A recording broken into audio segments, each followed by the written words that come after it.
नमस्कार। अक्सर हम सब यही सोचते हैं ना कि भाई अमीर बनना है तो दिन रात एक कर दो, खूब मेहनत करो।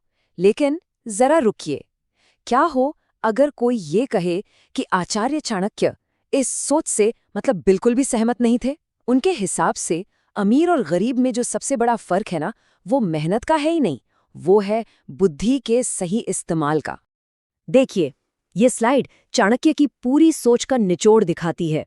एक तरफ है शारीरिक श्रम, मतलब जी तोड़ मेहनत, जिससे एक लिमिटेड आमदनी होती है। और दूसरी तरफ है मानसिक शक्ति, यानी बुद्धि, जिससे असीमित धन के दरवाजे खुलते हैं। चाणक्य का मानना था कि असली दौलत पसीना बहाने से नहीं, बल्कि सही स्ट्रैटेजी बनाने से बनती है।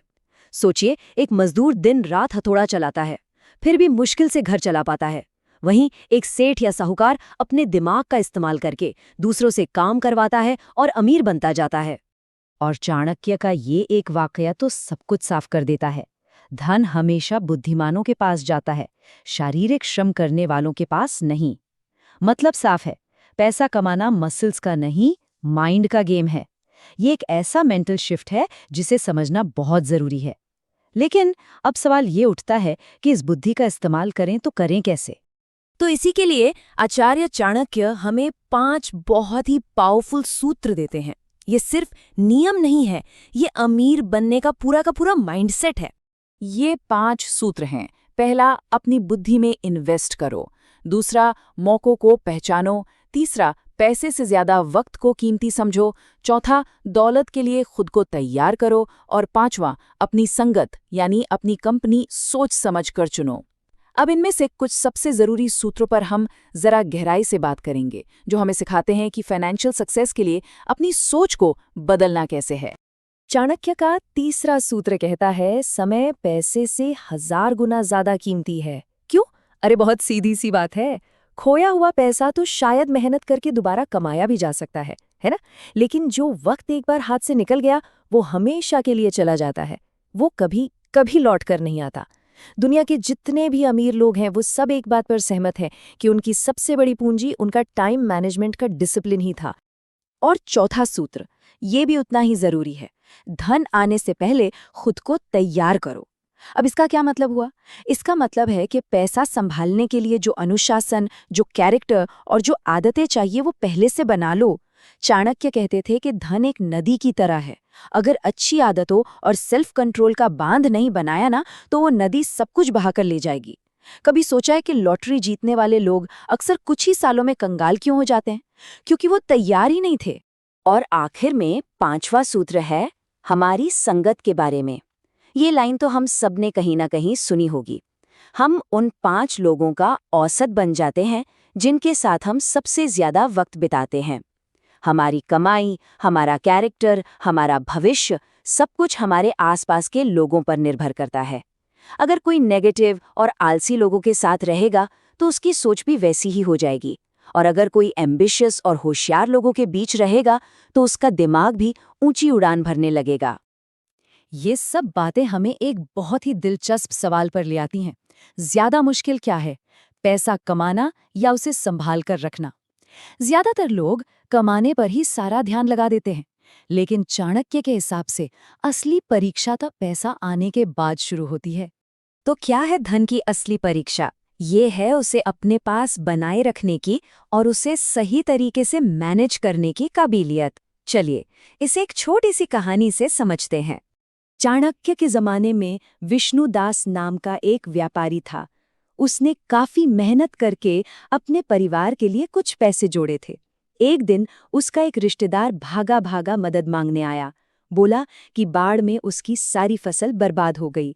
विष्णुदास का दिल नर्म था, वो पिघल गया और उसने अपनी जिंदगी भर की सारी जमा पूंजी उसे दे दी। और इसका नतीजा क्या हुआ? उस रिश्तेदार ने सारे पैसे ऐशो आराम में उड़ा दिए और कभी वापस नहीं किए। रिश्ता तो खराब हुआ ही, साथ में विष्णुदास का परिवार भूखे मरने की नौबत पर आ गया। उसकी एक अच्छी नीयत ने उसका सब कुछ बर्बाद कर दिया। और ये कहानी चाणक्य के एक बहुत ही गहरे सिद्धांत को सामने लाती है। धन की रक्षा करना अपने परिवार की रक्षा करना है। ये कोई स्वार्थ या लालच नहीं है, बल्कि अपने परिवार के प्रति एक फर्ज है। तो फिर ऐसी सिचुएशन से बचा कैसे जाए, खासकर जब अपने ही लोग पैसे मांगने आ जाएं? और यहीं पर चाणक्य की स्ट्रैटेजीज काम आती हैं।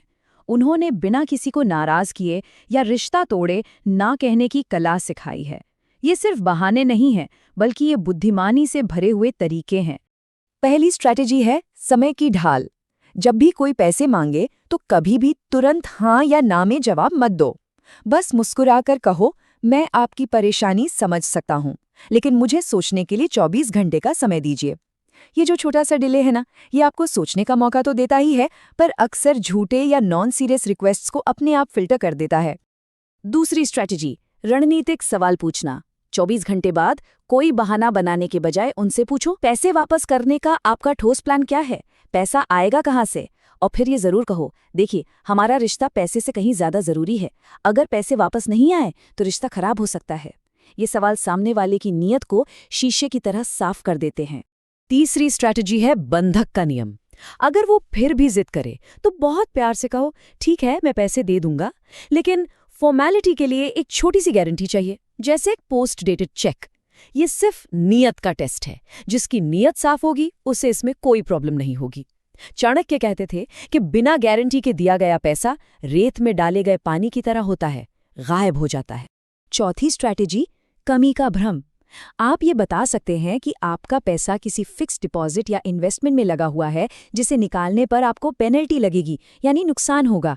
फिर उनसे पूछ सकते हैं, अगर आप मेरा नुकसान भरने को तैयार हैं तो मैं निकाल लेता हूँ। जाहिर सी बात है, कोई भी आपका नुकसान क्यों भरेगा, और वो खुद ही पीछे हट जाएंगे। और पांचवी और आखिरी स्ट्रैटेजी, छोटा दान। अगर आपको लगता है कि ज़रूरत वाकई में असली है, तो एक बड़ा कर्ज देकर रिश्ता दांव पर लगाने से बेहतर है कि एक छोटी रकम मदद के तौर पर दान के रूप में दे दी जाए, जिसकी वापसी की कोई उम्मीद ना हो। इससे आपका ज़्यादा पैसा भी बचता है, रिश्ता भी बना रहता है और इज्जत भी बढ़ती है। आखिर में ये सब कुछ हमें रिश्तों और पैसों के उस कड़वे सच पर ले आता है, जहाँ एक संतुलन बनाना बहुत ही मुश्किल होता है। लेकिन चाणक्य की नीतियाँ हमें एक बहुत साफ रास्ता दिखाती हैं। और चाणक्य की सबसे बड़ी सीख शायद यही है, अगर कोई रिश्ता सिर्फ इसलिए टूट जाए क्योंकि आपने पैसे नहीं दिए, तो यकीन मानिए वो रिश्ता कभी था ही नहीं। ये एक बहुत ही पावरफुल थॉट है जो हमें बेवजह के गिल्ट से आज़ाद करता है। अपनी मेहनत की कमाई की रक्षा करना हमारा हक भी है और फर्ज भी। और मैं इस एक सवाल के साथ इस चर्चा को यहीं समाप्त करना चाहूँगा। अगर कोई रिश्ता सिर्फ पैसा देने से ही बचता है, तो क्या वो सच में एक रिश्ता कहलाने के लायक है?